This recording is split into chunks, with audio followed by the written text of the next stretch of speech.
বিশাল এক খুশির সংবাদ পেতে চলেছে টাইগার ফুটবলের ভক্তরা। ফিনিশিং এর অভাব ঘোচাতে একজন নয়, ইউরোপের টপ ক্লাস লিগ থেকে 3জন ফুটবলারকে নিয়ে আসতে চলেছে বাংলাদেশ, যারা আগামীতে হামজা সুমিতদের সঙ্গে জোট বেঁধে লাল সবুজের ফুটবলকে দেখাবে আশার আলো। হয়তো একদিন বিশ্ব মঞ্চেও উড়বে লাল সবুজের পতাকা। কে এই 3 ফুটবলার, আশার সুখবর দিচ্ছে বিস্তারিত রিপোর্ট।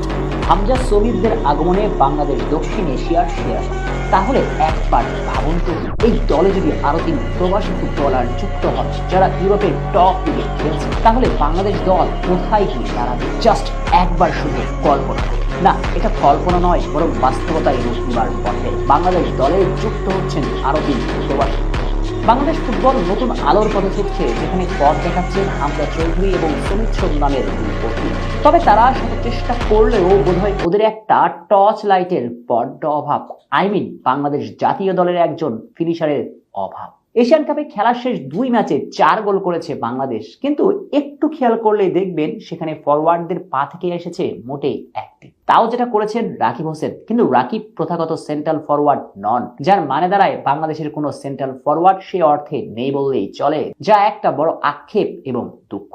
এই দুঃখ ঘোচাতে এবারের বাফুফে আনতে চলেছে 3জন প্রবাসী ফুটবলার যারা ইউরোপের টপ ক্লাস লিগে খেলছেন, যেটা সাম্প্রতিক সময়ে এক মূলধারার গণমাধ্যমে